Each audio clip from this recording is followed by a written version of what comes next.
Hello guys, what's up? Magandang araw. Papunta na naman tayo ngayon sa Bulacan.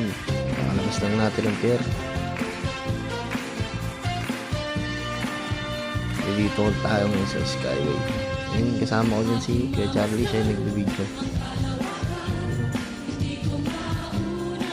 Sa Skyway kami yan.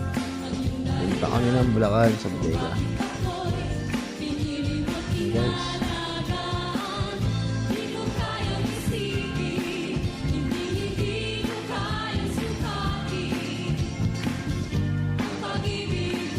Tapos kukuha na naman tayo ulit yung biyahe pagkatapos nito. Yan lang ang buhay ng pier, buhay sa pier. Araw-araw po ganyan. Samahan natin lagi ng dasal para ligtas tayo sa ating biyahe. Yan lang guys. God bless.